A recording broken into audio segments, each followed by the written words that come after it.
So I think I figured out a solution to this common problem on the Sony FX6, and that's its audio top handle. Now, it's still a great camera with great image quality, but once you remove that top handle from your camera, you don't really have any decent audio capture options. Now, I am going to say I think I might have found a solution, but it's not exactly perfect, but it's a solution nonetheless. And it's actually this thing. This is the DJI wireless lavalier system. Okay, so what do we know already about this DJI wireless lavalier system? For one, you're gonna get a rechargeable battery case. So once you wanna charge these guys, you actually just put it back in the case and you don't have to worry about losing battery too much. Number two, you're getting not one, but you're actually gonna get two transmitters that's gonna go into the receiver here that fits onto your camera. Also, each of the receivers have its own jack, so you could put lavalier lapel mics in them as well, or you could use these as standalone lav mics that you have this little like magnet thing at the bottom that you can stick onto things in case you want to just have it on your shirt.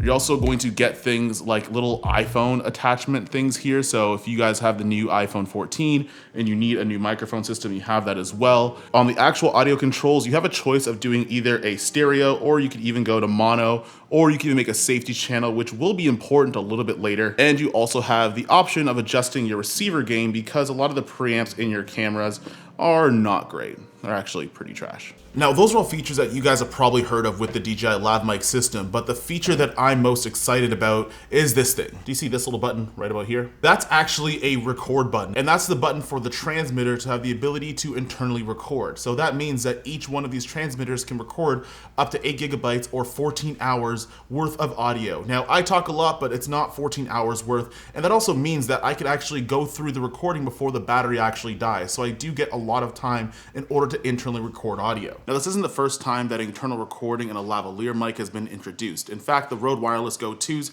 have that feature as well, but I don't mess with Rode anymore, and we'll save that for another video. But if you can't see where I'm going with this, it means that I can take the internal recording from the DJI lavalier system and use that as a better audio base with the Sony FX6 when I don't need to or don't want to use a top handle, or for any of you guys that have broken it already. However, for this to happen, there's two separate caveats. Number one is that you're going to have to sync the audio from the lavalier mic to your actual camera in post-production.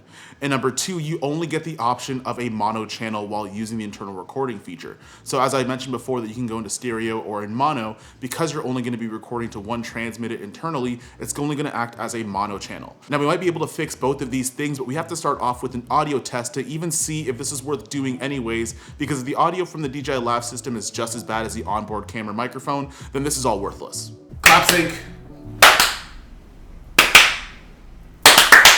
All right, so this is going to be an audio test of the DJI lavalier microphone. So right now, the lav mic is sitting on top of my Sony FX6 because I don't have it mounted yet, but it's in fairly close proximity to the scratch mic that's actually on the Sony FX6 itself. Now, I actually haven't checked this audio yet, so I'm actually hoping that the DJI lavalier system, albeit is a mono channel, is going to sound a little bit better than the scratch mic that's on board on the Sony FX6. So while I do this audio test, I'm actually going to talk to you about my new LUT pack. Now, I've been making LUTs for S-Log3 footage from the Sony FX3 to the FX6 and even on the Sony a7 IV. Now, I did make this pack on DaVinci Resolve, but it's applicable on things like Final Cut Pro or on Premiere. Now, I do actually have a tutorial on how to use the LUTs in Premiere Pro that you guys can go pick up the pack for yourself, and you could try out some of my favorite looks that I use in all my videos. So if you guys are interested in that, it does help support the channel, and it gives you a good way to actually use LUT workflows in DaVinci Resolve. So you can click the link in the description down below, and you can pick those up. Now that we've tested all of this audio, we can get right back into the video. Now, this is just an audio test while using this as a lapel mic. Now, this is just the module with a little magnet on itself.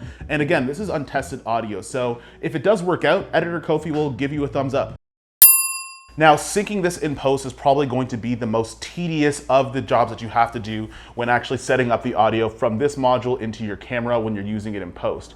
But there is a thing in DaVinci Resolve that you can use to make your life a little bit better. All right, so the post-production for this, once you have all your audio recorded, you're actually gonna use the transmitter to plug in the USB-C attachment into your computer, and you can drag and drop the files into a particular folder. Now, to sync things in post on DaVinci Resolve, I actually set up a hotkey that you can do in the menu to actually sync audio tracks in post. Basically what I do is I put my DJI audio underneath the audio clip from my Sony FX6 and actually set my hotkey to Shift Y or something like that. You can make it whatever you want. And what DaVinci Resolve actually ends up doing is it syncs those two clips together, just like you would normally sync things in post. What you're also going to notice is that you're going to have a mono channel, which means you might only hear it out of one of your speakers. Easy way to fix that is go into clip attributes, and you could actually change the audio settings from mono into stereo. Now, this isn't necessarily a true stereo audio because you are switching it from mono, but at least you're gonna hear from both sides of the speaker. You can add your effects, you can add in some of your EQ, and get some pretty decent sound out of something like an internal recording from a lav system. Now, with being able to use the internal recording on the DJI lav system, I don't have to sacrifice audio necessarily when I wanna use smaller rigs, or I just don't want to use the top handle that comes stock with the Sony FX6. You do have to do a clap sync, and you have to sync it later on in post and switch over the mono to stereo, but honestly those things don't take a long time. Now if I want something that's a little more minimal, maybe just to capture some B-roll, or I unfortunately have broke the top handle on my Sony FX6, I could switch over to this, which is not necessarily a perfect solution, but it's a solution nonetheless. And if you guys don't see a point in using things like third-party top handles or anything like that, you could also just use the XLR to 3.5mm cable, just connect it into the XLR port into here, then you can just plug it into the receiver for the lav mic system, and now you can use two lav mics at the same time and still have other XLR imports for other audio devices that you guys have. All right, that's it for me, guys, and I hope you found this as a solution for your Sony FX6 top handle issue, especially if you want to use third-party options, or you unfortunately broke yours, or you just don't like the top handle. Make sure you leave a like, comment, subscribe, do all the things YouTubers bug you to do, and if you want to see more of that little minimalist B-roll rig that I actually set up for the DJI lav system, leave a comment down below and I could break that down in another video. And I'm done, so I'll see you guys in the next one. Peace.